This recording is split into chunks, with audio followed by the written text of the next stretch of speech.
go. Two huge things just happened yesterday that could send Bitcoin to $1 million sooner than you think.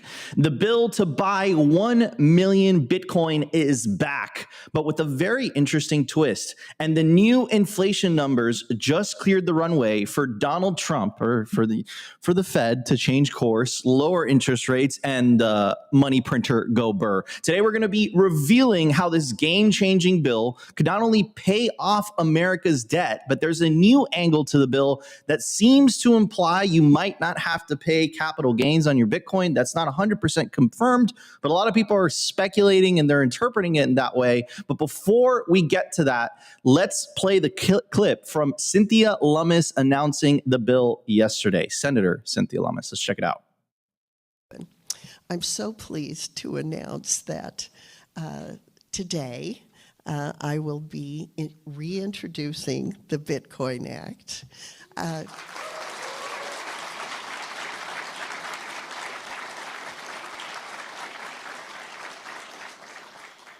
And I'll be joined here shortly by Senator Justice of West Virginia, who is one of the co-sponsors.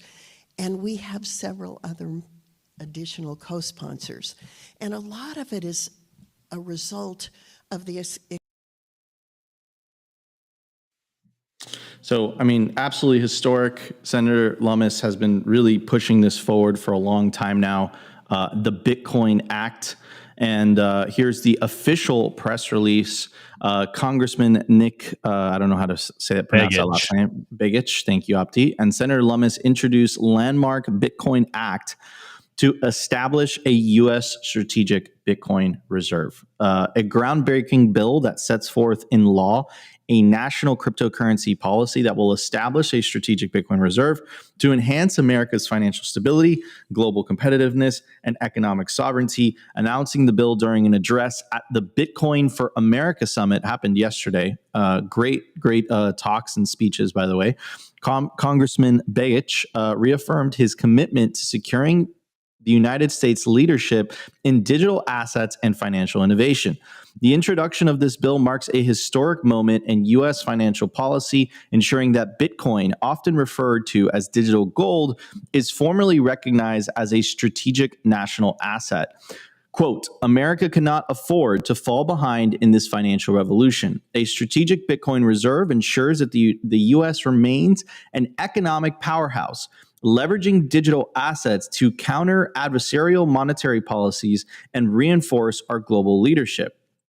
Quote, the Bitcoin Act is about securing America's economic future. We must lead, not follow, in this digital revolution.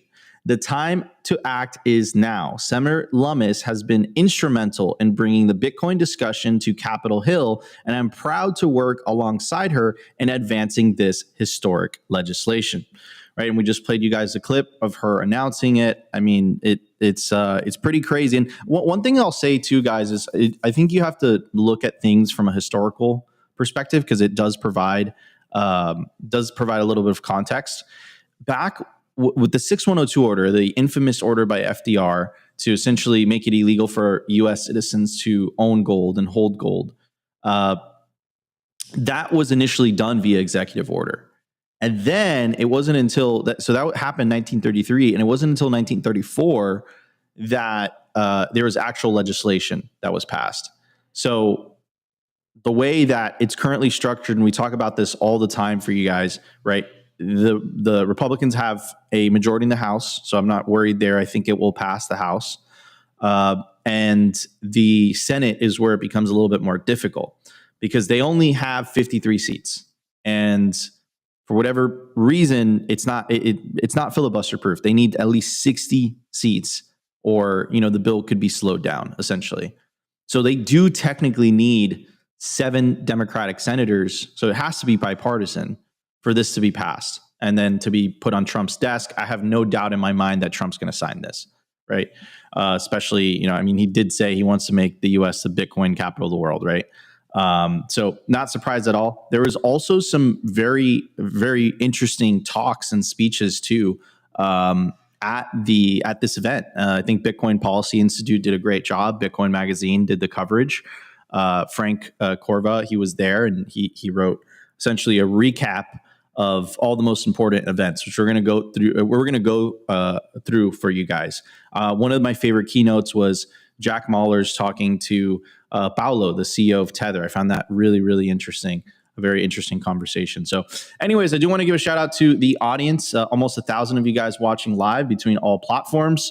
I want to give a shout out to the Rumble audience, of course. We absolutely love you guys. Appreciate it. If you guys are enjoying the show so far, make sure to smash that like button. Really, really helps with the algo. So let's set a like goal on YouTube. We're at 50 likes. Help us break 100 likes within the first 15 minutes of the show. So if you guys are enjoying the show today, smash that like button. We're also joined by David Seroy and, of course, my legendary co-host, who's always optimistic, Optimus Fields, in the co-host chair today. Anyways, the name of the article for the audio listeners is "The United States Must Embrace Bitcoin Now, a recap of Bitcoin for America." It goes on to say, the event occurred in the wake of President Trump signing an executive order to establish a SBR and the White House hosting its first ever crypto summit. One might have expected jingoistic overtones from an event with such a title. However, many of the speakers acknowledged that Bitcoin is something that will benefit the whole world, and that partially because of this, the U.S. should lead the way in adoption. David Zell, director of BPI, set the tone for the event in his opening remarks. Our goal today is to continue this process, to help people understand how Bitcoin benefits America and the world right large. Zell was followed by Senator Cynthia Lummis, a longtime Bitcoin advocate who made the case that it's only natural for America to set the pace when it comes to Bitcoin adoption. Quote, "This really is freedom money," said Senator Lummis. Quote, "And America should lead when it comes to freedom money." Goes on to say, Michael Saylor had a keynote. Strategy Executive Chairman Michael Saylor agreed with the senator, making the case for why the U.S. should lead in this arena.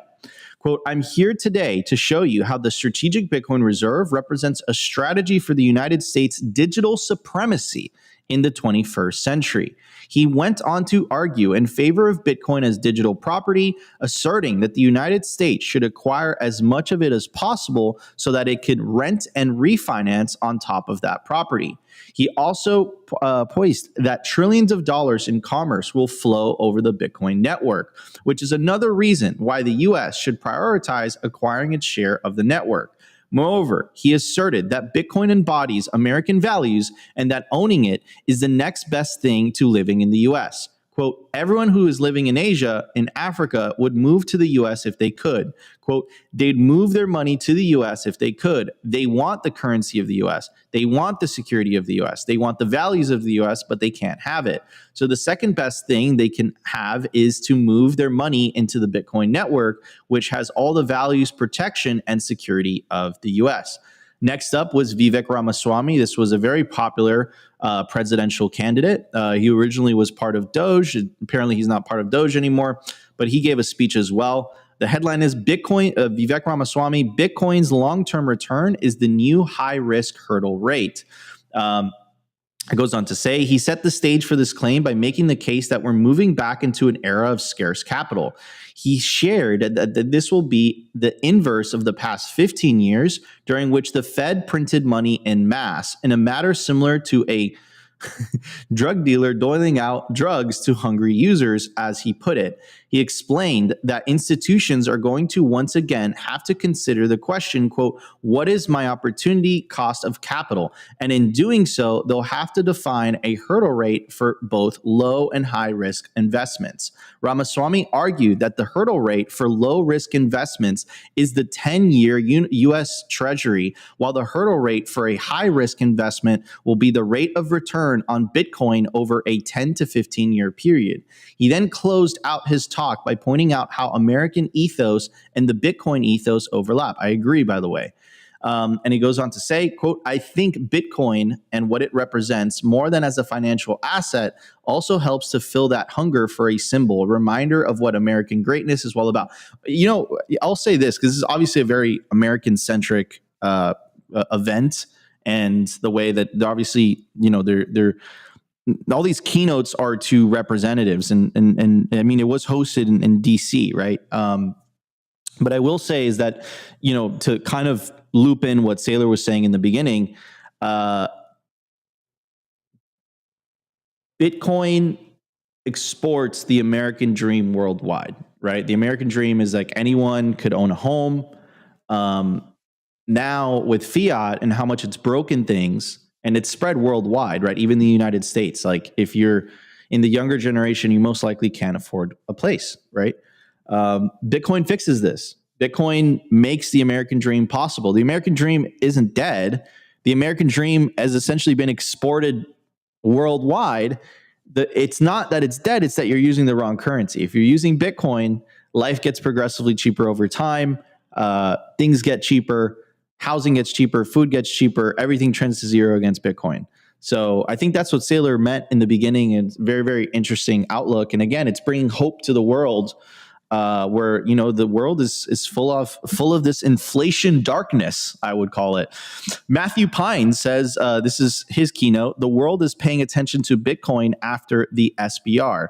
Matthew Pines, executive director of BPI, pointed out that Bitcoin is beginning to take center stage in the eyes of world leaders for two reasons. The first, he claimed, is because U.S. debt markets have become increasingly fragile, prompting global leaders to start looking to invest in a global reserve asset from U.S. treasuries. The second reason is that President Trump's SBR executive order clearly stated that the United States sees Bitcoin as digital gold, and that it will only be a matter of time before other leaders view it the same. I completely agree. I mean, this is no small announcement that this was made. I love this. I love the bipartisanship. I think it's really important. The Bitcoin Act is definitely going to need bipartisanship in order for it to get enacted. So this is the last bit I'll read before I open up the panel to our guest today, and of course Opti. Congressman Ro Khanna, he's a Democrat from California, and he says Democrats should support Bitcoin. After a brief talk from Zach Shapiro, head of policy at BPI, on why U.S. states should hold Bitcoin in their reserves, Representative Khanna said Bitcoin should be bipartisan. He also said, now people are going to be able to get Bitcoin. This is transformational for so many people around the world, and this is why the Democratic Party should be embracing this as something that can create financial empowerment for people, not just in the United States, what I was saying earlier, but around the world. I 100% agree. Bitcoin should not be a partisan issue. I think the Elizabeth Warren camp made it as such, but Bitcoin is just a neutral technology. So I'm really, really glad that the fellas over at BPI, had someone cross the aisle to represent the Democratic Party. Now, I really hope this bill gets passed. It will be absolutely historic. Obviously, it will be very, very bullish for the price. But what we're witnessing, everybody, is essentially the legitimization of Bitcoin. And I think that's going to spread like wildfire worldwide. I think a lot of people, regardless of what country you're in, is going to start looking as big. You're not going to have a choice. Like if the U.S. government is stacking the dip, and you're a rival country, or you're competing with the United States, like you're not going to have a choice, especially if number goes up. If the U.S. buys the dip and number goes up, and all of a sudden the U.S. looks like El Salvador, where their average price was what, 80K, and fast forward 4 years from now, the price of Bitcoin is at 500K. Can you imagine saying that in the same sentence? The U.S. government is going to look very smart. Bitcoin tends to do that to people. Bitcoin makes people look really smart because, over time, number goes up and it makes you look like a really, really, really good investor, right? So anyways, positive news overall, historic summit that happened in D.C. yesterday. And shout out to Senator Lummis and BPI for really leading the charge, and we'll see what happens. But it's back on the books, ladies and gentlemen. This $1 million Bitcoin buy. I think the moment that happens, I think we're going to see Bitcoin moon. And just a refresher too, that doesn't necessarily need to happen, because there's been in the announcement made by Trump this past Friday, he specifically said that they're going to try to acquire Bitcoin in budget neutral type ways anyhow, right? So again, very positive from a price perspective, from a revolution perspective. The revolution is self-custody. I'll put it at that. It's individuals taking back their financial sovereignty through not only acquiring Bitcoin, but also putting that Bitcoin into cold storage. And by doing that, they're reclaiming back their financial sovereignty. So I'll leave it at that. I'm going to pass it on to David. David, thank you so much for joining us on the show today, man. I feel like everything is moving a million miles per hour in Bitcoin worlds. I mean, 6 months ago, we thought that this industry was essentially going to be banned off the face of the earth.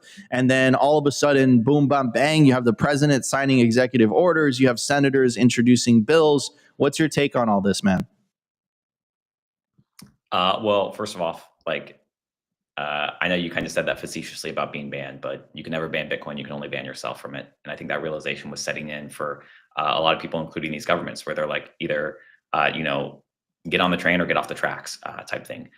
From a pure moon juice perspective, yeah, let it rip, let the game theory play out, let these governments start acquiring as much Bitcoin as they can, in the same way that we've, for many years, talked about these kind of global hash wars where countries are going to start mining Bitcoin, and it's kind of a race to start accumulating, power in the Bitcoin network. I think the same thing is going to be happening with these governments.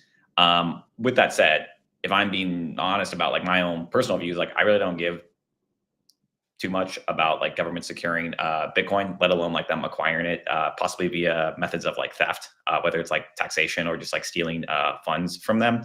So that's a little bit more of my ideological side coming out. Not that I'm against all of these announcements. I think it's amazing. I think it's just evidence of like how dominant Bitcoin is becoming. But yeah, I mean, there's like a deeper ideological revolution that, in my opinion, governments don't really have as much of a role to play here. I'd also say, yeah. And I'd also say on this kind of like whole idea that it's like budget neutral strategies to acquire more Bitcoin. Like, I don't even know what that means. Like, I know people have speculated they know what it means, but it's a little bit of just kind of this like hand wavy, like, hey, maybe we'll acquire more Bitcoin. But right now it's like the SBR is really just them saying, hey, like the 200,000 that we essentially stole or acquired or whatever, like they're not going to sell it. I'm generally skeptical that they'll actually acquire more Bitcoin, like out of they're like taking actual dollars or borrowing money and like acquiring Bitcoin. I'm generally skeptical that will actually happen. I did think it was interesting though what Vivek Ramaswamy said about like BTC being the hurdle rate for like longer term, more like risky investments. I think that's like very compelling, and I do think that's something legitimate that private companies will start looking at and saying, like, okay, yeah, if I can make, whatever the 4-year CAGR is on Bitcoin, which it is a low right now, it's like at 10%, but like, why would I make any sort of investment over a long term if I feel confident I can, do that in Bitcoin? And I do think that will lead to not just governments, but like private entities throwing more Bitcoin on their balance sheet as like a cash management strategy. Love it. And you had so many good points, man. So much to unpack. So let's start unpacking it, shall we? So first thing you said was the ideological bent. I could, by the way, completely agree with you. I think as Bitcoiners, this is about the individual, right? This is about the individual. This isn't about the nation state, right? This isn't about the government. This is very bullish stuff in regards to price, right? To be very specific. But even then, I mean, Bitcoin did peak at the beginning of the year, the day of Trump's inauguration. It's been kind of downhill since then, right? So even with these crazy announcements, it hasn't really been bullish some time. I also think the market had a lot of this stuff priced in, right? It seems like I saw it. Also, the kind of macroeconomic environment where rates are a little bit high. I think the inflation data coming in today is very bullish. But, to go back to your point, yes, from an ideological perspective, it's kind of like why should I care? This is about an individual. This is about, bettering my life using Bitcoin. And I think you absolutely hit the nail on the head there. Another thing that you were talking about is essentially the idea that I blanked right now. What was the other thing you were talking about? I completely blanked. I think first I talked about the moon juice, and this is powerful for number go up, and I'm not naive to that. I did talk about the ideological side. I talked about the budget neutral strategies, and whether there's any legitimacy to it. Thank you, appreciate it. That's what I was going to say. That's what I was going to talk about. So the budget neutral aspect of it, yes, I mean it's open to interpretation. The reality is, right, that if they want to do this the right way, they have to go through the legislative process. This is why the announcement from Lummis is so big, because if this bill passed, like, yes, they will be able to buy $1 million Bitcoin.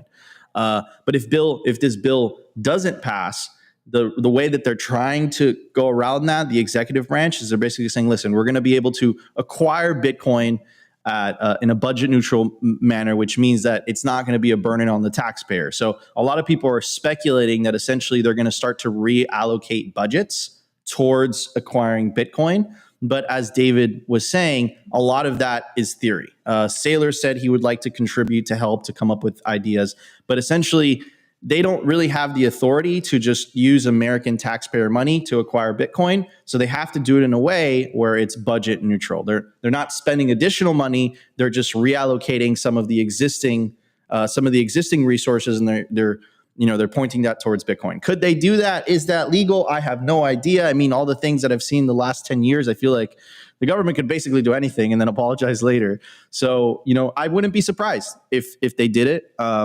And I wouldn't be surprised if they didn't do it, right? So anyways, Opti, dude, I feel like every week, bro, there's just more and more and more good news. I saw a tweet from Saylor saying, like, next week something big is coming. Like, I feel like there's something big every week, man. Like, just constant news that's happening. What's your take on this, man? How do you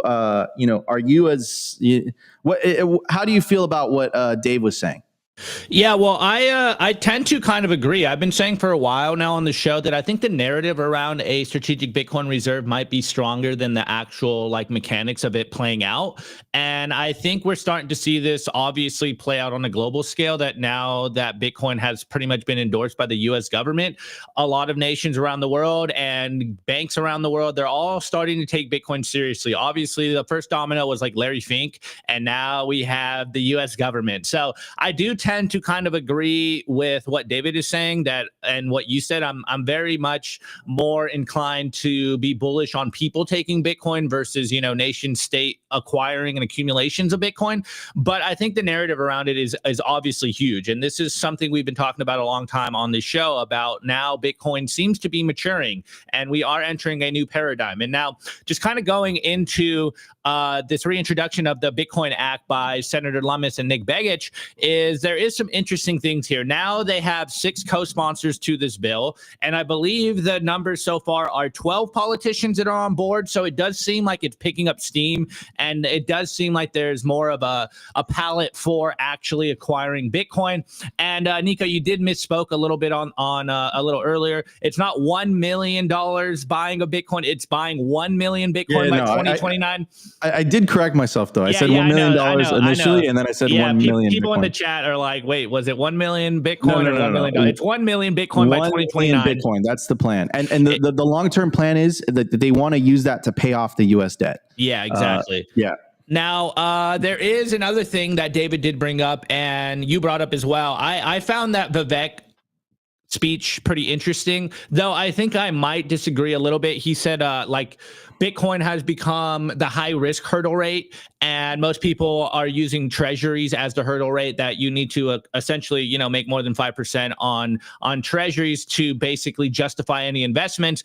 And maybe it's just because I'm a Bitcoin maxi and I'm like super biased here. I'm like, why would you buy anything else besides Bitcoin? Even if it's quote unquote high risk at this point, like Bitcoin is the hurdle rate. If your investments aren't doing better than Bitcoin, like why are you even buying it, as far as I'm concerned? But also, I'm a Bitcoiner. I'm, all in on Bitcoin. I'm a whatever Saylor's triple maxi, claim is. But there is one thing interesting, and I do want to bring it up because I am definitely one of these people that are speculating on this part of the bill. So let me pull up this bill real quick. Nico read the beginning of it, but at the very end is something very interesting. And I think this is a new wrinkle. I don't remember this.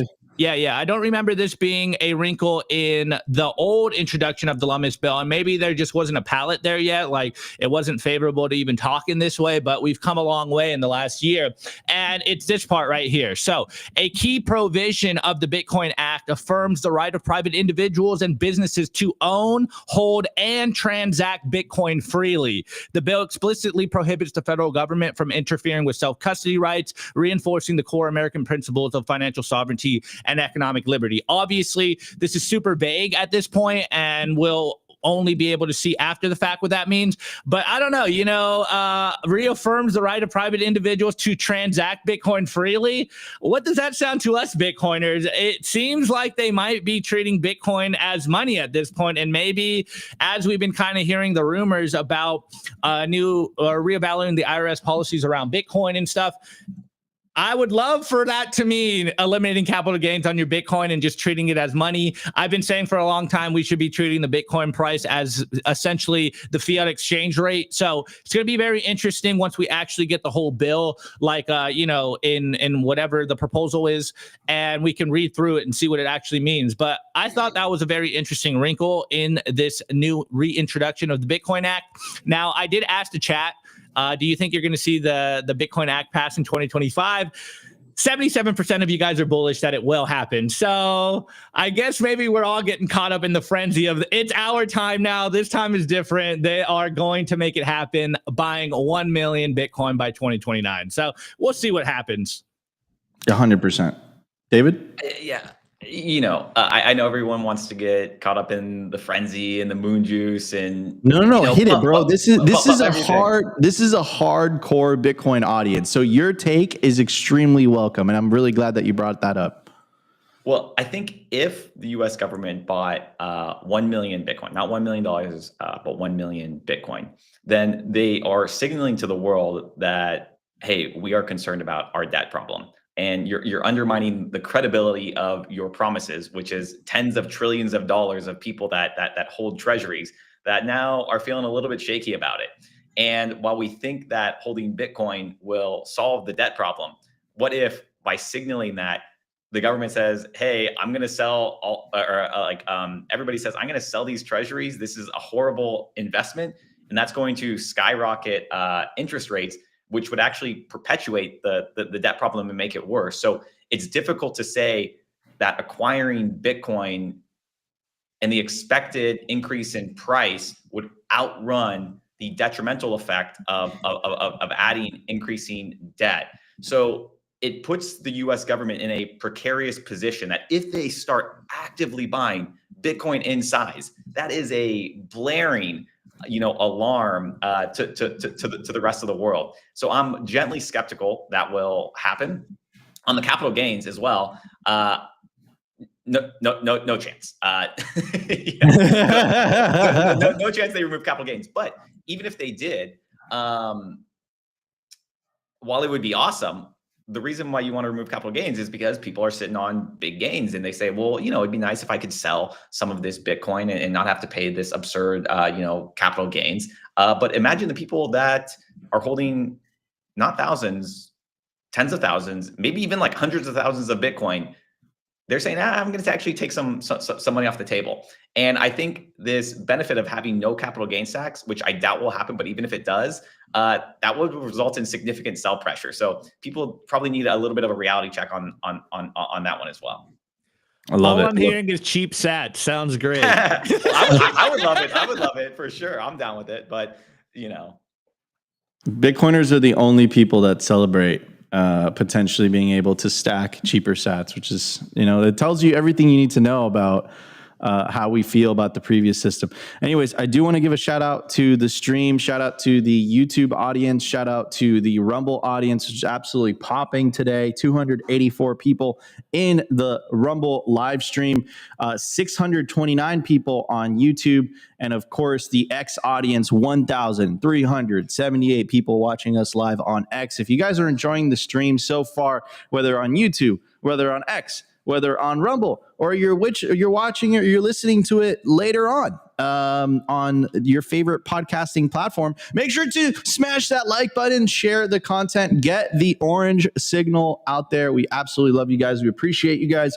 Before we move on to the numbers, I do want to give a shout out to Simply Bitcoin's lead sponsor, by far the best place to build your automatic self-custody Bitcoin stack, bitcoinwell.com. Buy real Bitcoin. Enable your independence with the fastest and safest way to buy Bitcoin on-chain or via the Lightning Network in Canada and the USA. To get started, go to bitcoinwell.com/simply, and if you use promo code SimplyBTC or promo code Simply or promo code SimplyBitcoin, you will get 3 tosses into the Bitcoin wishing well for an opportunity to win up to 1 million Satoshis. That's right. Just for signing up, you have an opportunity to win up to 1 million Satoshis.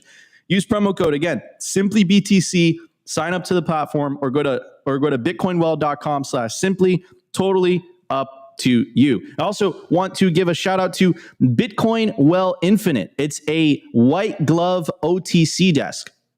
So essentially, it focuses on individuals that are looking to buy $50,000 worth of Bitcoin or more. You get a dedicated representative that you can call or text every time you want to buy Bitcoin. So instead of dealing with UI, you want a human being. You're like, hey man, like, could you buy this for me? Or when it hits a certain price, could you put the order? That's what Bitcoin Well Infinite is. It's a white glove service. And if you live in the US of A, you can now get paid directly in Bitcoin using your Bitcoin Well account. This is how it works. Americans can now get paid in Bitcoin sent directly to their personal Bitcoin wallet. Share your Bitcoin Well direct deposit details with your employer, set your Bitcoin/dollar split, and receive sats instead of fiat with every paycheck. Very, very cool. Guys, don't delay. Go to bitcoinwell.com/simply and enable your independence today. All right, everybody, let's hit the numbers. We have tons to talk about.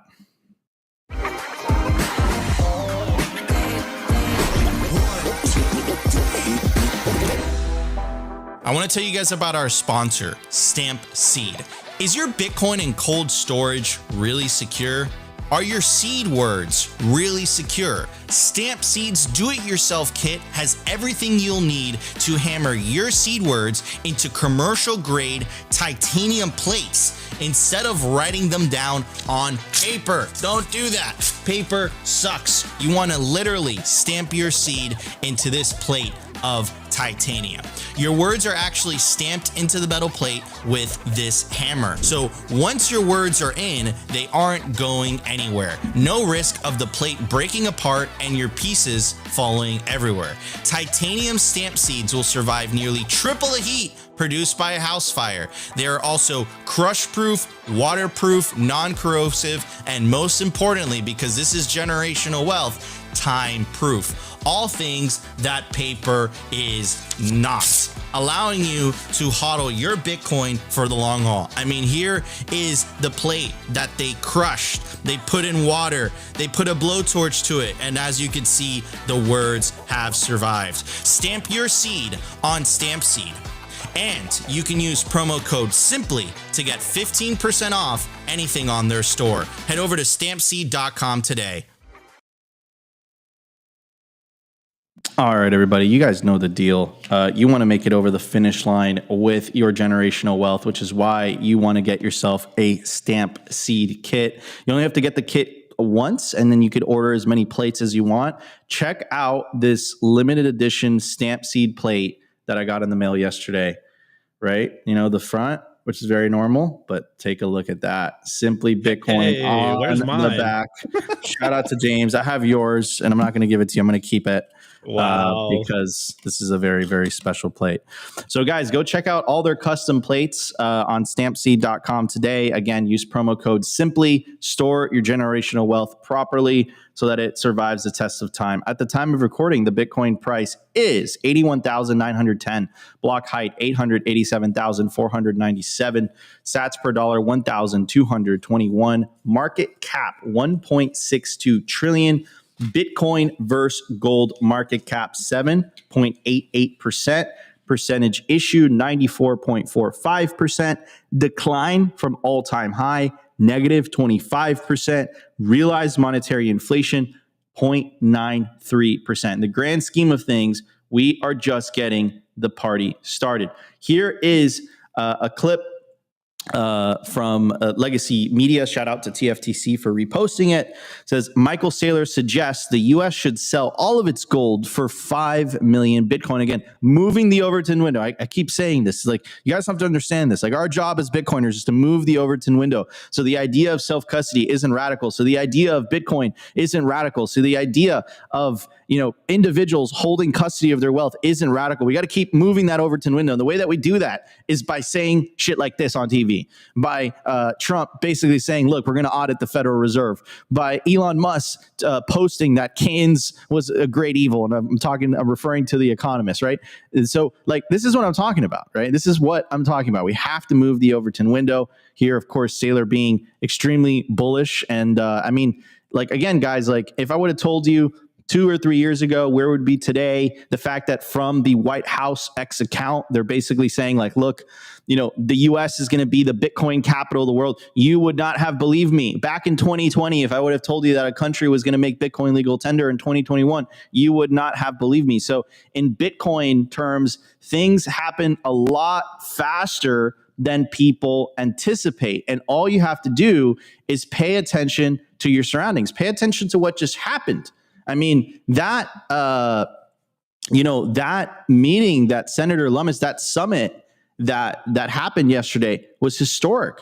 What happened at the White House on Friday, literally just this last Friday, was absolutely historic. Like, where do you think we're going to be 4 years from now? Do you think this trend is going to stop? No, the reason that we're here is because Bitcoin has better incentives. Once you understand that, you realize that we're going to win, because all they have is a money that is essentially it requires coercion in order to function, right? It really does.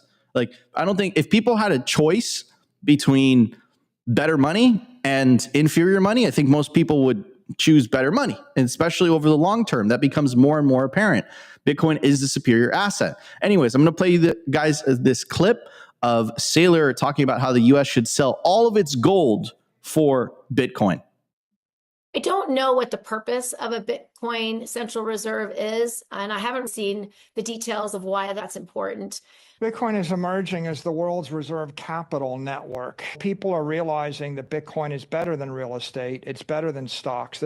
There's not a single company or real estate property that you would rather own for the long term than Bitcoin. So the very simple idea is buy 20 or 25% of the Bitcoin network on behalf of the U.S. government, catalyze the development of that world reserve capital network, and then let all the Chinese and the Russians and the foreigners sell all their other assets and buy Bitcoin, and then the money flows into the United States. If you want to put a great twist on it, dump your gold, sell all the U.S. gold, buy Bitcoin, then the trade is free because you could buy 5 million Bitcoin for the cost of the gold. You will demonetize the entire gold asset class, and our enemies hold gold in their banks, so their assets would go to zero. Our assets would go to $100 trillion, and we would control the world's reserve capital network. I mean, look, also getting mixed signals too from the Rumble and YouTube chat. Apparently I'm not seeing any issues on our side at all. Yeah, it's just on you, but I keep checking and it seems like we're good. Yeah, and we're watching the streams on our back end. It seems like some people are good with it. Some people are just like, no, I have no idea. But it's not on our side for the first time. I mean, not first time, but usually it is on our side. But this time is not. But I will say is, again, Saylor with a masterclass response and really laying out, the case. I'm going to pass it on to David, because I know, David, that from your ideological bent, man, you're just like, that doesn't matter. That doesn't matter, man. This is a revolution about the individuals. So what's your take, David, before we get to the news? Well, Saylor's always good for some bangers, and I think that was a good example of one. And I think, Nico, you kind of said it best, where a lot of this is like, I'm sympathetic to the idea of shifting the Overton window, that it's important to kind of throw out these headlines and these metaphors and sell all of the gold and acquire 5 million BTC. Maybe that happens, probably it doesn't, but it kind of plants that seed in people's head about shifting the Overton window. And I'm very sympathetic to that. For me personally, I will always kind of from first principles go back to the censorship resistance, the decentralization, the self-custody, the sovereignty, I would easily sacrifice all governments buying in Saylor for that core revolution, because without that, there's really no point of Bitcoin and number up if you don't have that foundation. With that said, yeah, I support Saylor and some of these people going on and saying some of these crazy numbers and ways to buy Bitcoin. 100%. I completely agree with you. And again, the importance, I see people make jokes about this. They're like, every time Nico says Overton window, take a shot.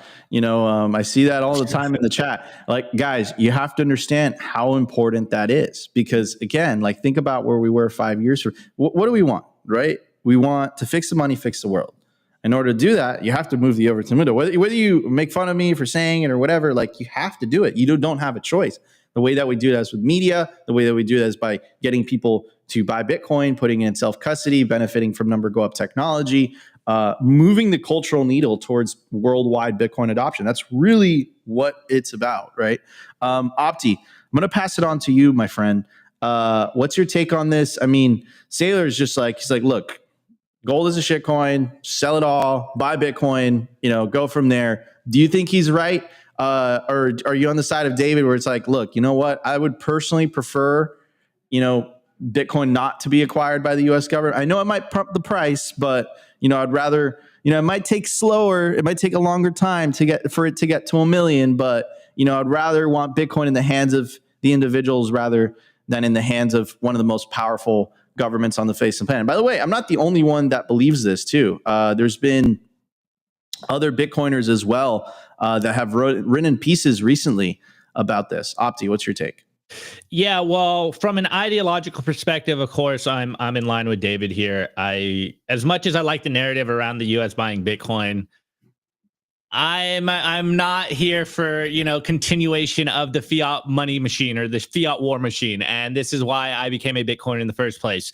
Though I do like just saying crazy stuff on corporate press as well. And I love this idea of selling all the gold for Bitcoin. Though I think, we were saying earlier about the capital gains, like, I think this might be the most unfeasible route here to get budget neutral ways to acquire Bitcoin. Like, personally, from my opinion, if they dump all the gold for Bitcoin or, analog gold for digital gold, like, that is the biggest capitulation we will ever see from any government around the world. So I don't think that's ever going to happen. And someone actually posed a really good question in the chat here. And where'd it go? And it said, playing devil's advocate, what if the world doesn't follow suit, but instead reverts back to the gold standard? We sell our gold, we go to Bitcoin, no one follows us. That's exactly what Safety's been saying for a long time. Like, the only thing that would really hamper Bitcoin adoption is if countries went back to the gold standard. But we all know they're addicted to fiat money, so that's most likely never going to happen, though there has been some conversations about that actually happening. But I don't see them selling all their gold to buy Bitcoin, though.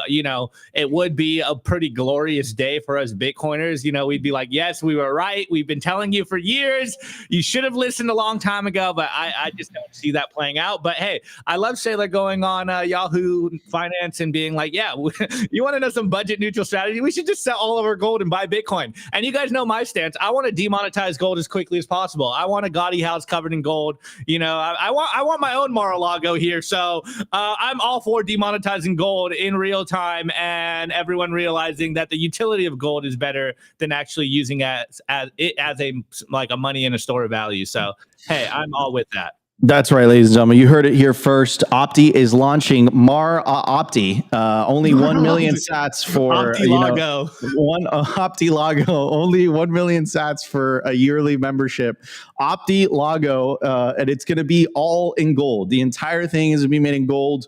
All the cushions for the chairs are going to be made of paper bills, fiat, yeah. No, bro, it's going to be silk and gold. Come on, bro. Do you think Bitcoin is going to demonetize silk? No, Silk is Bitcoin good is for going its to utility. demonetize everything, Silk Opti. isn't monetized.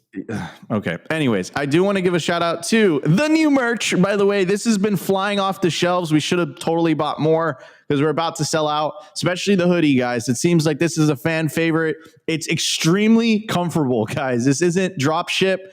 We buy the inventory beforehand. We will literally send you it in custom Simply Bitcoin packaging, and we pay attention to the details. Every shirt says Bitcoin or slavery on the inside. It's very, very high quality material. Check out the different sats. Look, I mean, we already have a hat that's sold out. So yeah, get yours while supplies. Damn, I didn't even get one. Get yours while supplies last because it is running out. And if you guys want to support the channel, this is one of the best ways, right? So check out the new Simply Bitcoin Reborn collection. All right, everybody, we're heading to the news. We have tons to talk about today. We will be right back. I want to give a shout out to our sponsor, Casa. Bitcoin security matters, but managing private keys can sometimes be complicated, especially multi-sig. What if you can secure your Bitcoin without worrying about losing a seed phrase or giving up custody? With Casa, you can completely control your Bitcoin with multi-key security, so even if one key is lost or stolen, your funds stay safe. No single point of failure, no stress. That's what I absolutely love about these guys. They make taking Bitcoin into self-custody incredibly easy with their best in industry user experience through their app. I've been personally recommending Casa for years now to my friends and family because they will get all the benefits of multi-key self-custody security without the hassle of having to learn complicated UI.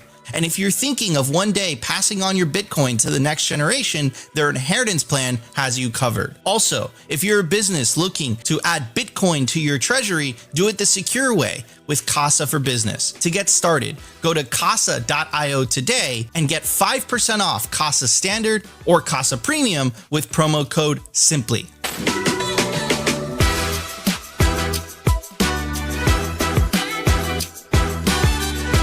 Need liquidity without having to sell your Bitcoin? For more than 6 years now, Ledn has been the trusted choice for Bitcoin-backed lending with transparency, security, and trust at their core.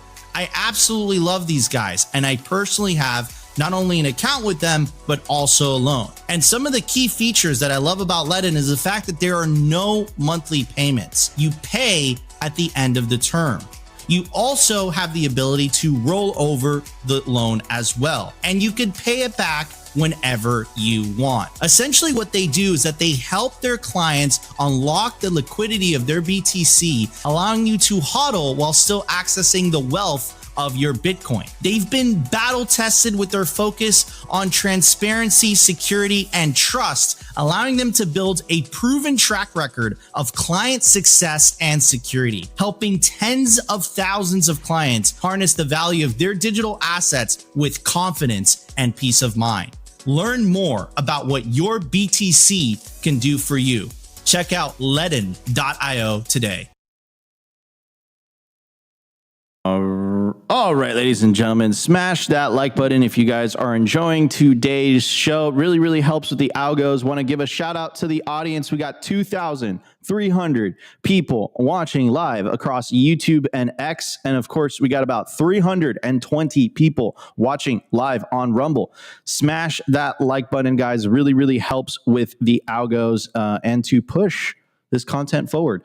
Anyways, major announcement. Speaking of Rumble, Rumble announces purchases of $17.1 million in Bitcoin in accordance with previously announced Bitcoin's treasury strategy. So quick refresher, a couple months ago, Rumble has announced that, hey, you know what, guys, we might buy Bitcoin as a strategy.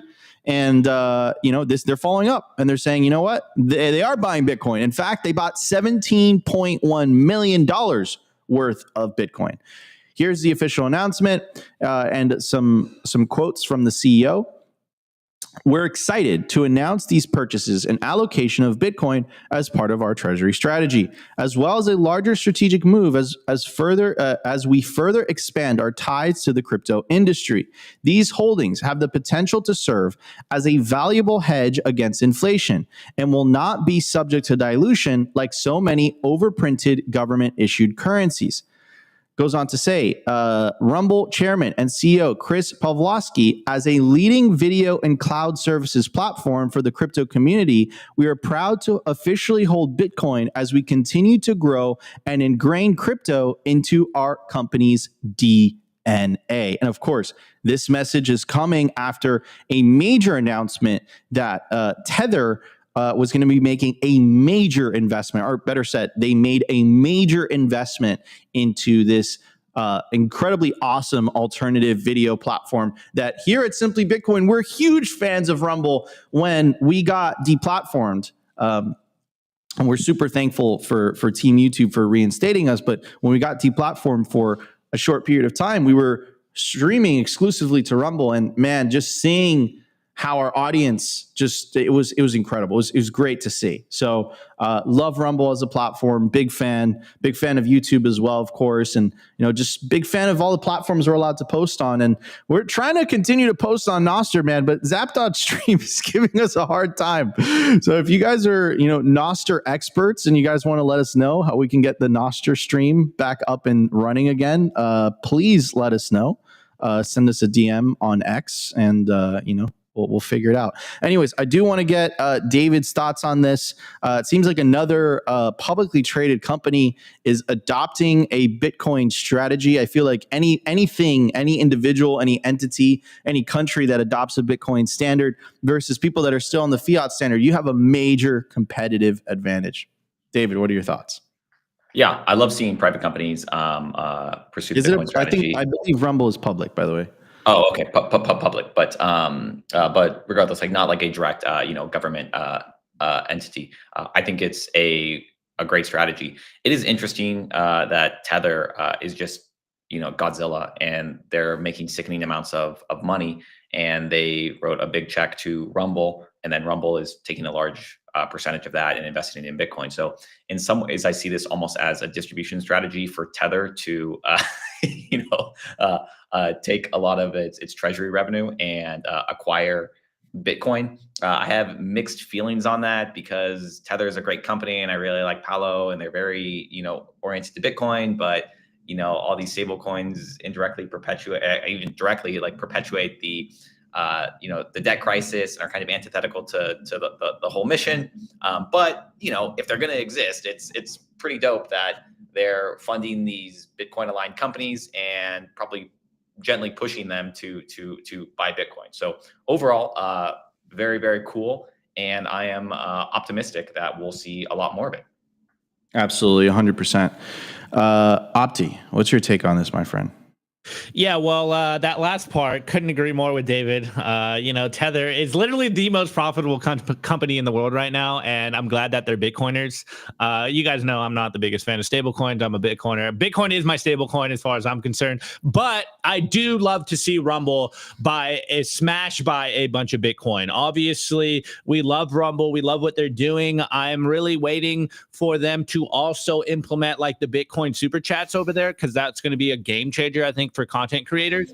And we heard this announcement, I forget when it was, it's about a month or two ago, when they announced that they're going to be buying a bunch of Bitcoin. We know Chris Pavlovski is a Bitcoiner, so you just love to see that Bitcoiners are doing cool stuff and they're building really cool products. And of course, now that they have the Tether backing, it's Rumble has a lot of room to grow. And I know it's maybe a long shot for them to kind of dethrone YouTube, but I think they're doing a pretty good job. And if they do implement that Bitcoin super chats in there, I know they're rolling out a Bitcoin wallet, a Rumble wallet as well. I think there's some pretty good incentives for content creators to go over there and start using it more, more legitly, and that is their main distribution platform over there. So it's going to be very interesting to see this play out. I would love to see more people, because obviously you go where the people are, and I would love to see more people use Rumble. I still think that some people don't even know what Rumble is, but as a Bitcoiner, I guess we're just on the front lines of a lot of different social media stuff, whether it's Nostr, Rumble, of course using the legacy media social media platforms. But I think this is an epic move, and it's going to be really interesting to see what other companies follow soon, because as it's becoming very clear, if you don't have a Bitcoin strategy, you're being left in the dust here. And so Rumble, I think, is making a huge move here. It's going to be interesting to see if they continue to buy more, or rather how much more they will buy. So, hey, I love this move. Rumble is kind of kicking ass. 100%. They're fall. I mean, again, this is going to look like a genius move 4 years from now, from that company's perspective. Again, they're publicly traded. So, anyone who's buying that stock is going to be benefiting from number go up and Rumble's treasury. And I suspect, we all dip our toes initially when it comes to Bitcoin, but, sooner rather than later, you end up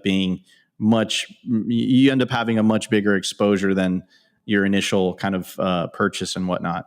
Anyhow, I do want to move on to this Reuters article. EU worries U.S. embrace of crypto assets could impact Europe financial stability. Now, this is where I'm going to play into what David is talking about. Do they mean the stability of politicians, or do they mean the stability of people? Because, I've seen this story play out many, many times over, where in the developing worlds, where a lot of these countries do not have stable currencies at all, people adopt Bitcoin, and all of a sudden they find they're an oasis in the middle of chaos, in the middle of fiat chaos, right? So again, this is some central banker projection, in my opinion, right? And it's interesting too, because I've seen them use the word sovereignty many times. Like, Bitcoin is a threat to European sovereignty. Like, what do they mean by that? And another thing that I've seen them say as well is, Bitcoin is private money and fiat money is public money. Okay, right? You can use that argument. But if anyone could audit Bitcoin, anyone could mine Bitcoin, you can't audit the central banks, and you can't make more money, because that's counterfeit, right? It's counterfeiting. So, I mean, what sounds more public and what sounds more private to you? I'll leave it up to you guys, right? For me, it's very easy. Anyways, EU worries U.S. embrace of crypto assets could impact Europe financial stability. I mean, Opti, I think you were talking about this. You're like, what happens if the U.S. adopts Bitcoin and every country's like, you know what, I'm not going to do it? It seems like the EU is basically saying, like, we're going to do it for now. But what I'll say is, look, if you don't want to adopt Bitcoin, we saw what happened with Peter Schiff. It's not pretty, right? It goes on to say, Eurozone finance ministers are worried that the change of policy under the new U.S. administration to embrace cryptocurrencies could affect Eurozone monetary sovereignty and financial stability. Last week, U.S. President Donald Trump, who vowed to be a crypto president in his campaign, signed an executive order to establish a strategic reserve of cryptocurrencies by using tokens already owned by the government, in a policy pivot from the previous administration. Policy developments in other jurisdictions can have important consequences for us here in Europe. These discussions are fundamentally linked to our own autonomy and to the resilience of our currency. Look, I'll say this, okay? That wouldn't be a problem if they had a superior currency, right? And this is what I'm saying. Fiat currencies require coercion because they're not incentive driven. And you're seeing the tyrannical nature, kind of, the Freudian slipping out of this article. It's like, these discussions are fundamentally linked to our own autonomy. No, autonomy of who? The autonomy to the own people. If you're in Europe, you could buy Bitcoin, you could become autonomous, right? And to the resilience of our currency, right? I don't see fiat as my currency. I see it as a currency that is essentially being bestowed upon me by the state. That's it. That's the way I see it.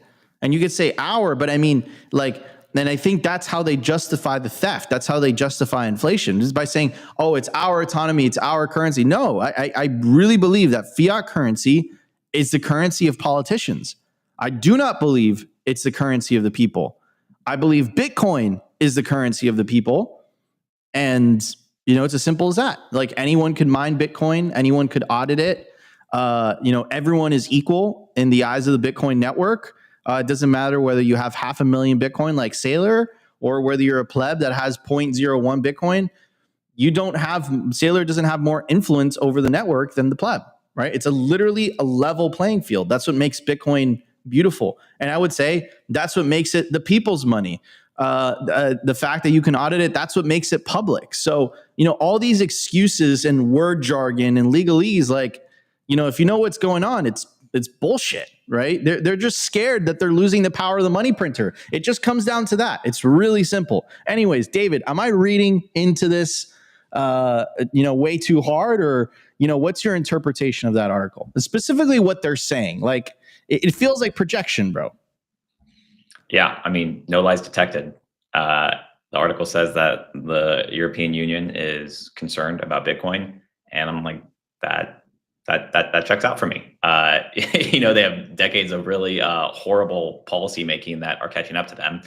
We all know that the entire world is going through a global sovereign debt crisis. I think all fiat currencies will fail in the end, but I think the last domino to fall is the dollar, which means that the EU and these European currencies will fall before them.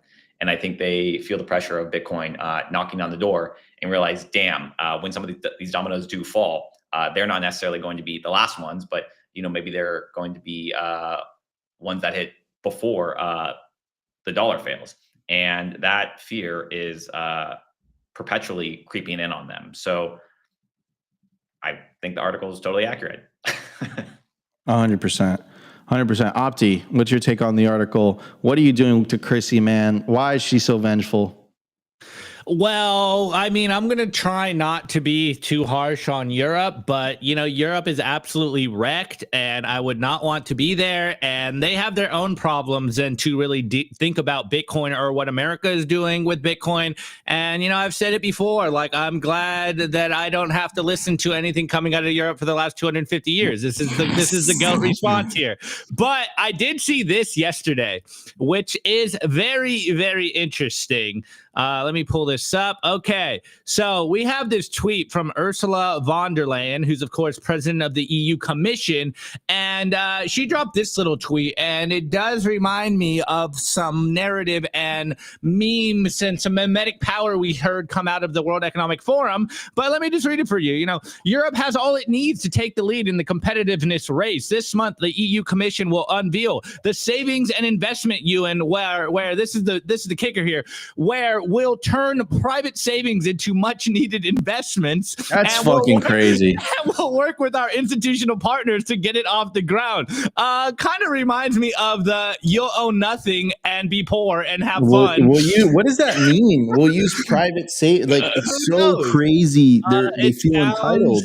It sounds like they are doing the best marketing for Bitcoin possible. Wouldn't want to have any money in a European bank at this point, considering that they're going to take your savings so that the state can invest with it. Like, I don't know. I think they are the best marketers of Bitcoin. So yeah, if they're terrified of Bitcoin, we know why. It's because they want to steal your money. So as quickly as possible, take your wealth and put it into Bitcoin. It's absolutely nuts. 100%. Someone in the chat, in the YouTube chat, says, Bitcoin Bull says, I gotta blame Opti for this one. 100%. All of Europe's stance towards Bitcoin is 100% Opti's fault, because Opti broke Christine Lagarde's heart and she has never forgot it. So blame Opti, Optigate 3.0. And I do want to go over one of these polls. So we asked you guys earlier on if you guys believed that the Bitcoin Act was going to pass. The vast 382 people voted. 76% of you guys said yes. 23% of you guys said no. So chat is feeling very optimistic about the Bitcoin Act. currently going to end the current poll. It's a Hopium poll, which says, what is the end of year price of Bitcoin? 42% of you guys believe it's going to be between 250 and 300K. 35% of you guys believe it's going to be between 100 and 150K. 15% of you guys believe it's going to be 1 million, and 9% believe it's going to be between 500 and 750K. Going to end that poll right there. Anyways, guys, stay tuned because we're going to get to the culture segment, and we're going to be talking to our guest for today, David Seroy. Find out what he's working on, what he's contributing to Bitcoin, the Bitcoin community, and just talk Bitcoin with David, which is going to be awesome. So if you guys are enjoying the show so far, there's 2,466 of you guys, 2,471 of you guys watching live between YouTube and X, and roughly 350 of you guys watching live on Rumble. Make sure to smash that like button. All right, everybody, we are going to hit the culture segment. We will be right back. I want to give a shout out to our partner, HIVE Digital Technologies. As the first ever public miner, HIVE's positioned to quadruple their global footprint in 2025. And as the first with an AI strategy, HIVE continues to make moves in sustainable, high-performance computing. They consistently top the industry in Bitcoin mined per exahash, and now they're headquartered in the USA. They're lean and mean, they're green and clean, and they're changing the game. You can catch the latest buzz by following them at HIVE Digital Tech or check out their website at hivedigitaltech.com.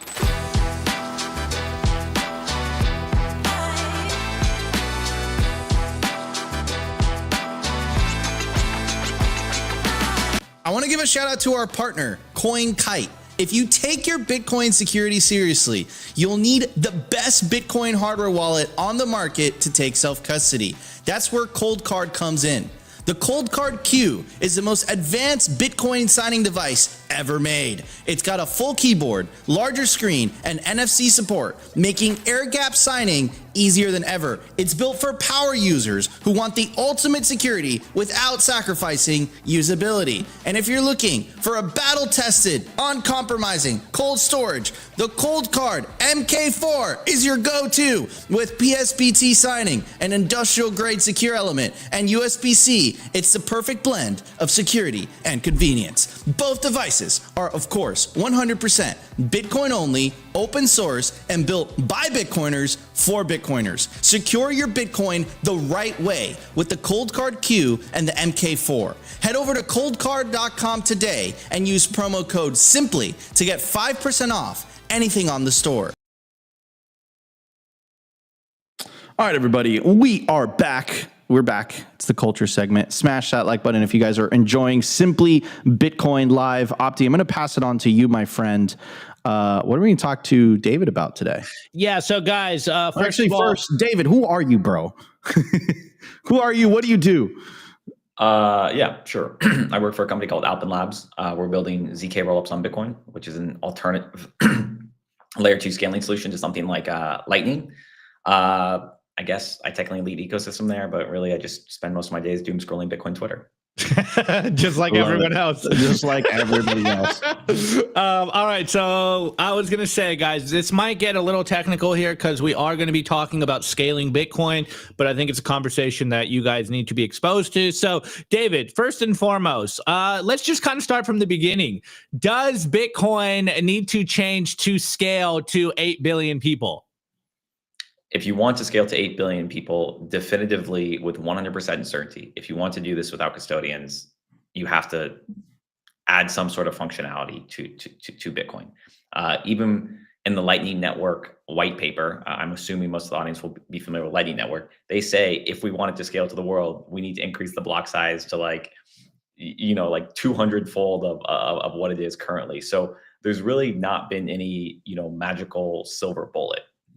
With that said, I was talking to someone like Lynn Alden just a couple weeks ago, and I'm aligned with her that while we do want to scale Bitcoin and we do want to add functionality to Bitcoin, we don't want to do it at the cost of sacrificing the simple just store value. Because as simple as that is, like that that really is the key product market fit. Like that's the core revolution is just having something that can be a life raft to get you away from the fiat monetary debasement. So it's an interesting conversation to have to say, yes, like we do need to make some sort of change or some sort of breakthrough to Bitcoin, but we're not willing to make a change that will sacrifice the core revolution.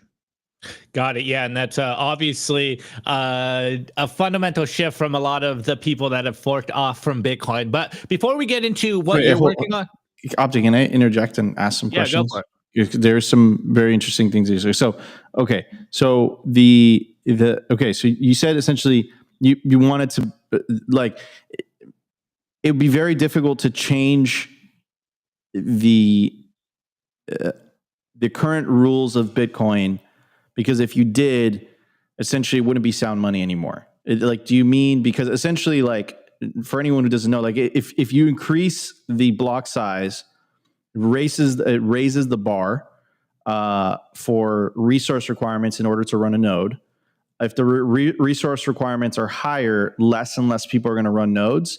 And you might have an Ethereum 2.0 situation where the vast majority of nodes are actually run on servers, specifically AWS servers. Like if you want to know who's running Ethereum, just look at Jeff Bezos. Like I know it's not 100% true and whatever, but technically it is, right? And we obviously don't want that to happen with Bitcoin, which is why the block size is what it is. Yeah, I think you pretty much hit the nail on the head there. The easy way out is just say increase the block size limit or add some sort of EVM, or some sort of programmability to the Bitcoin layer 1. But as you were alluding to, it's a shortcut and it's a slippery slope, and it risks undermining the credibility of the entire network. So in this scaling conversation, that's really kind of been at the heart of a lot of the entire Bitcoin movement, really. Yeah. And I have a question for you, David. So like I'm a big fan of Lightning right now. I think Lightning is great. However, maybe this is unpopular with me, unpopular with you, and perhaps you'll leave the live stream. But I use Wallet of Satoshi. I use the Primal app, as my daily driver for Lightning transactions. I understand that it's custodial, but I just it's just seamless. It's just great, for kind of, again, would I leave more than $1,000 worth of Bitcoin on either of those wallets? Probably not. Or maybe I would, but not for, or not for an extended period of time, but for like money just on a wallet that I can just use. They're pretty convenient. Like, are you suggesting that essentially how do we make Lightning custodial? I mean, non-custodial, because Lightning non-custodial is dude, it's a nightmare, man. I'll be honest with you. Like balancing the channel, it's like the technical requirements that you need, like the technical know-how that you need in order to do it's not easy, bro.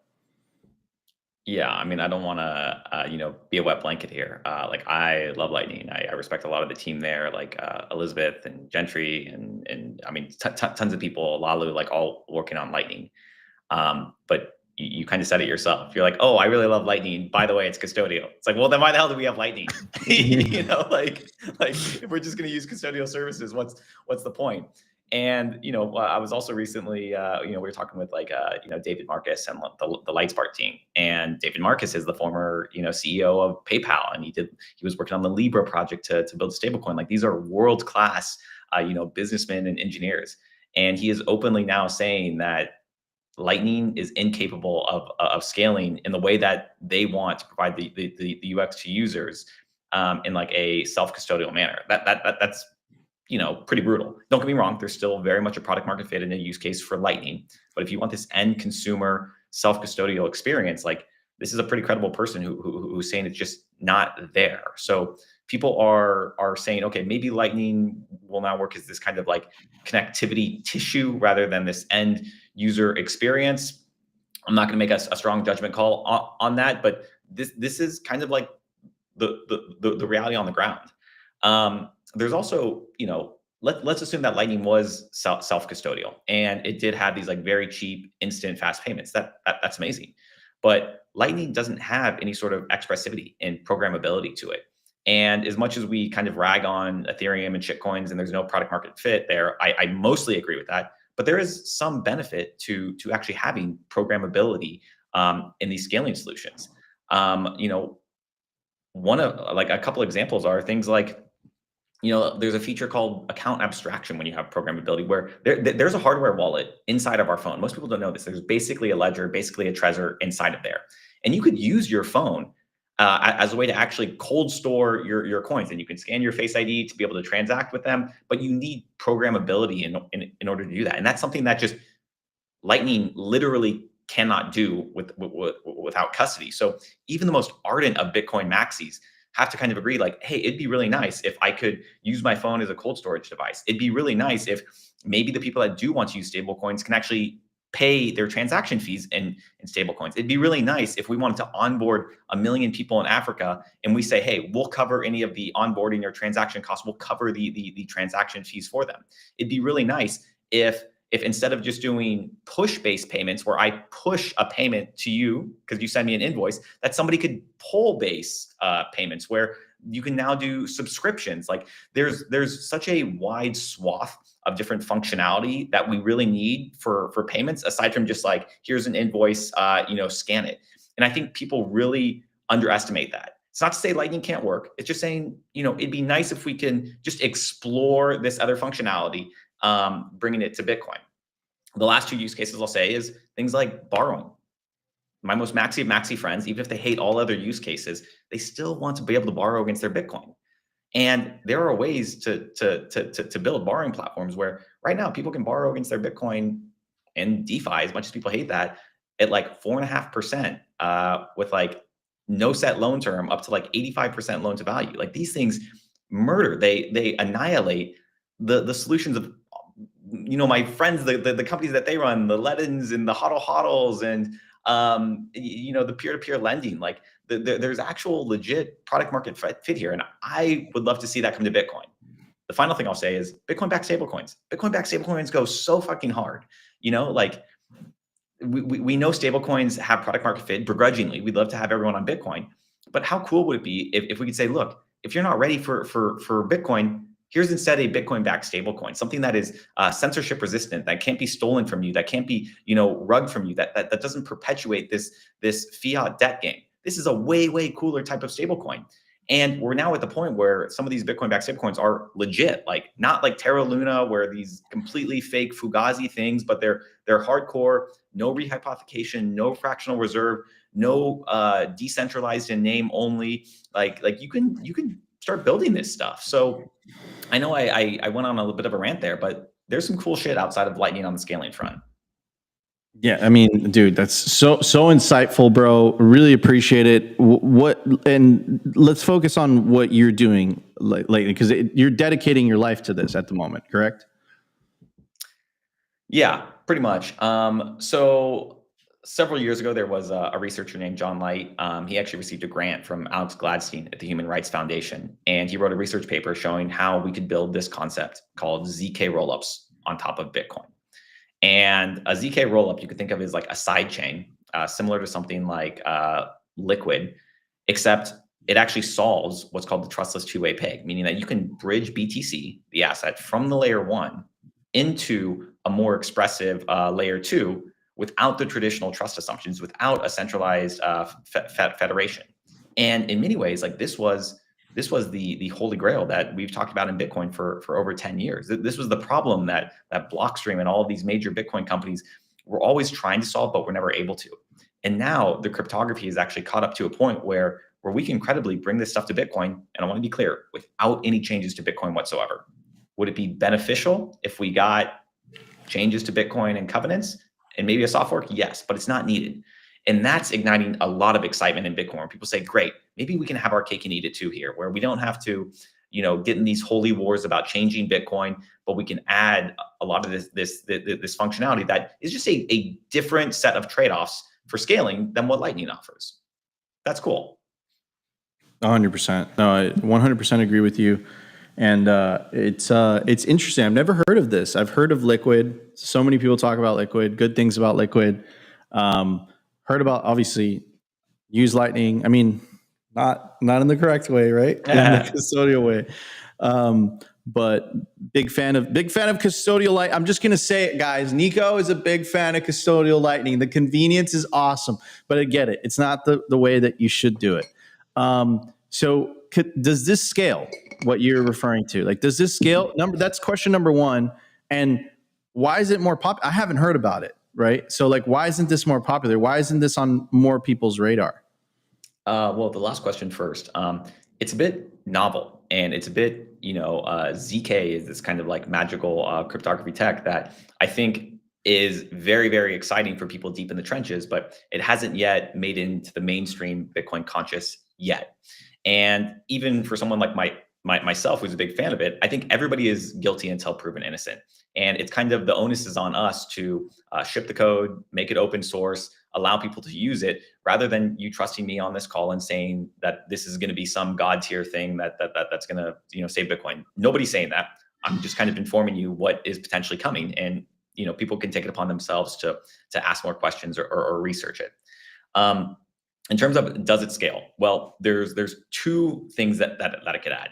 One is ZK rollups can add programmability to Bitcoin, meaning you can actually get smarter contracts than what Bitcoin has. And it does that with near perfection. There essentially becomes no limitation to how you can use and program your Bitcoin. On the actual scalability side of like how much additional throughput can you get, with the absolute lowest level of trust assumptions and like very little added trust, you can get probably between 30 to 50x scaling improvement over what Bitcoin currently offers. And that, again, comes with all of the programmability and functionality, things that Lightning Network doesn't offer. There are ways to scale it way beyond 30 to 50x to 100, 1,000, 10,000x, but you will have to take some amount of additional added trust assumption. And that's the main criticism that people mount against rollups, is it's not this perfect kind of a silver bullet. I'm happy to dive into that more, but that's kind of the core trade-offs. Is it looks really, really great and almost an ideal solution up to that 30 to 50x scaling. If you want to go beyond that, then you're not taking on full custody, custodial risk, but you have some minor additional added trust assumptions. And that's the legitimate criticism of it. Gotcha. Very, very interesting. Opti?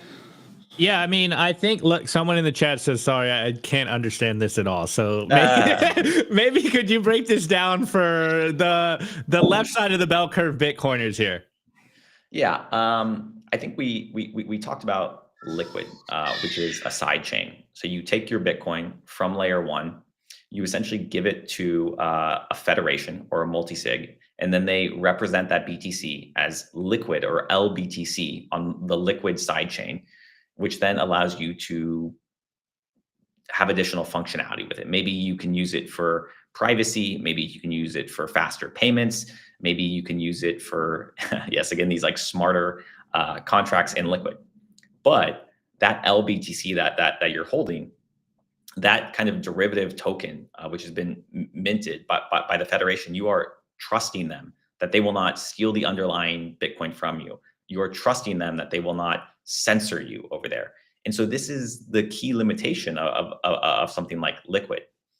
With these ZK rollups, you can have a very similar setup, but you don't actually have to trust this federation. You don't actually have to trust that if I give my Bitcoin to this federation and they mint these LBTC on the side chain, that they'll just out of the kindness of their heart allow me to redeem back to the Bitcoin layer one. So maybe quite simply, it's like you have Bitcoin layer one over here. You want to bridge it into some sort of other ecosystem, but how do you have assurance that you'll actually be able to get back, that you can re-access your funds back onto the layer one? And that's the core innovation, which wasn't really able to be solved for many years, and now is able to be solved. Hopefully that is a more simple explanation. I do want to pivot here a little bit of conversation, because we have been talking about nation state adoption, and of course we're talking about scaling Bitcoin.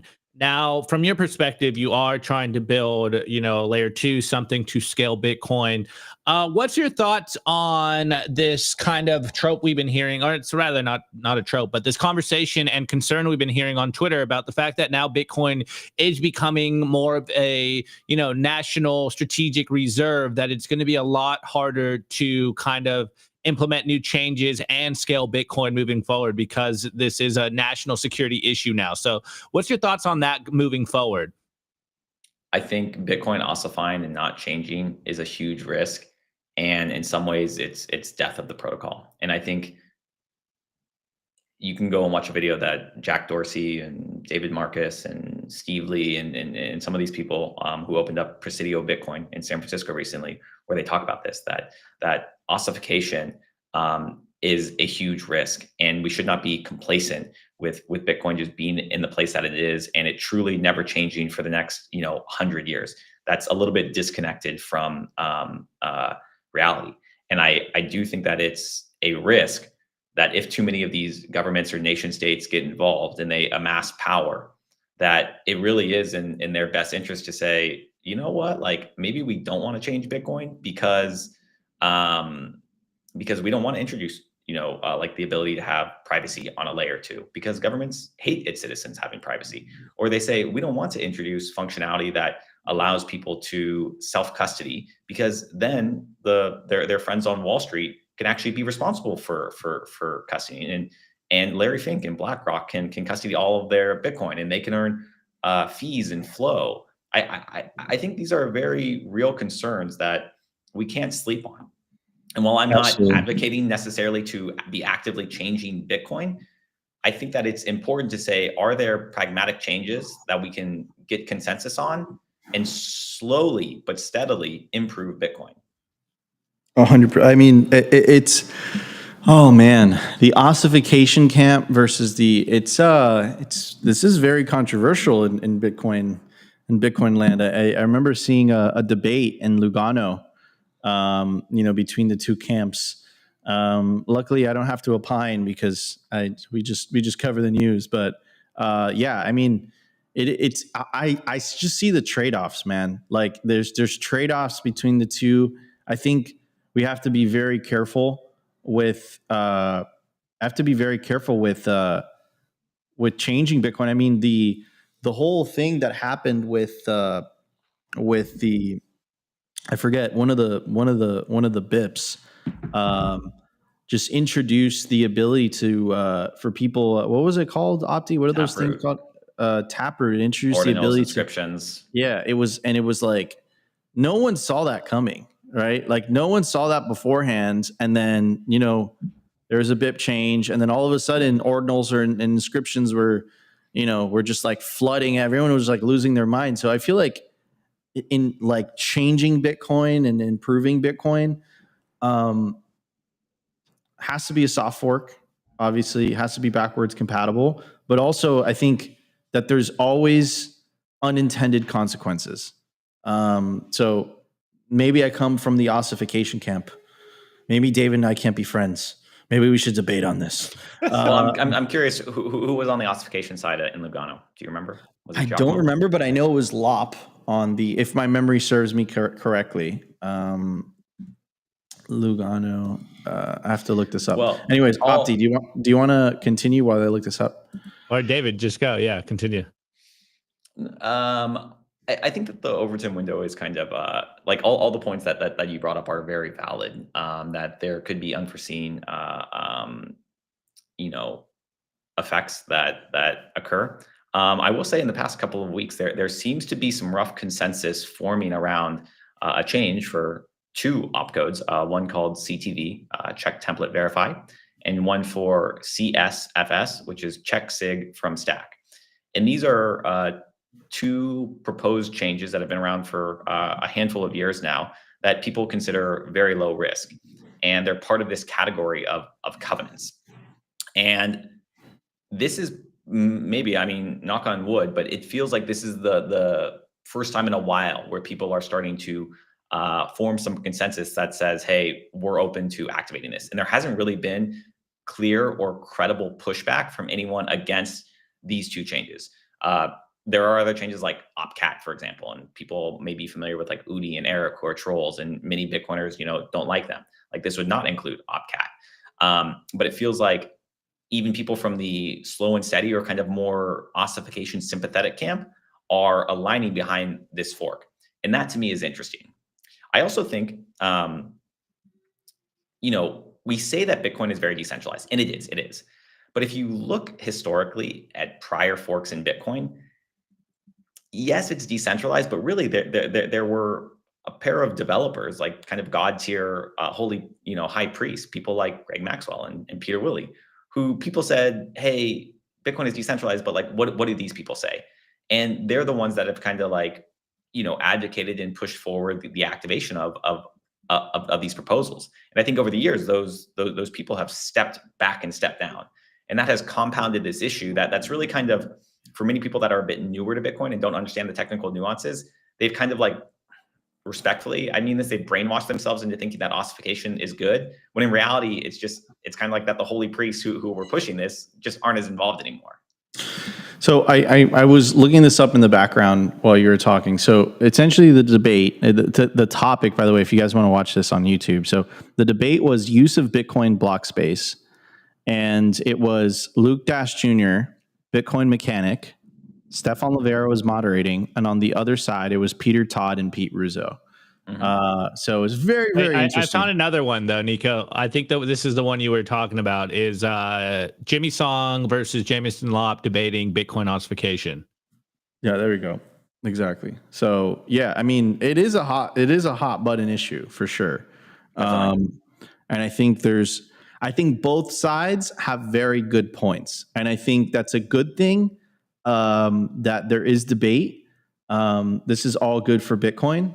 And we'll kind of see where this is going. But I just want to remind everybody David's initial point, and I think this is what people have to understand, right? On the base layer, it is impossible for Bitcoin to scale. On the base layer, it is not possible. Not possible. This is not going to happen. And its current iteration, Lightning is great to use on a custodial level. But then that kind of defeats the purpose, right? Lightning right now on a non-custodial, like I feel like if I just watched, BTC sessions tutorials for a couple hours, I would eventually figure it out. But I just got stuff to do. I gotta run Simply Bitcoin, right? So I just download Primal, I download Wallet of Satoshi, boom, bam, bing. I could receive sats, send sats, and that's it. But would I ever leave a considerable amount of money there? No, of course not. Of course not. It's just like a wallet, right? You're gonna leave a couple $100 on your wallet, and you lose your wallet. Yeah, it sucks, but it's not the end of it's not the end of the world. Now, like the problem is like. If we want Bitcoin to scale to become the world reserve currency, we want hyper Bitcoinization. Essentially, do we want Bitcoin to be confined to the shadows? Like where like only a select group of people can afford to use Bitcoin on the main chain, can afford cold storage Bitcoin, could afford non-custodial Bitcoin, or do we need to come up, or do entrepreneurs need to come out with different solutions? Trying to solve this problem, right? That's the reality of the situation, right? So I see both sides of the story. I'm an ossification maxi. I'm like, you know what? All right, bro. Like it is what it is. Like the Bitcoin's the best savings technology. This is nice, but yeah. So anyways, we are getting to the top of the hour, and I do want to thank our guest for today, David Seroy, for joining us on Simply Bitcoin Live. David, where can people find you and what you're working on? Because it's definitely a very interesting discussion. Yeah, you can find me on Twitter at David_Seroy, S as in Sam, EROY, or alpenlabs.io, and don't hold anything I say on Twitter against me. Awesome. Well, dude, thank you so much for joining us. Opti, appreciate it. Opti in the co-host seat today. Guys, this was Simply Bitcoin Live for March 12th, 2025. I'm your host, Nico. It's my legendary co-host, Optimus Fields, and our special guest for today, David Seroy. Guys, we'll see you tomorrow for a brand new episode of Simply Bitcoin Live. Today's episode was brought to you by BitcoinWell.com, a Bitcoin-only platform on a mission to enable financial independence.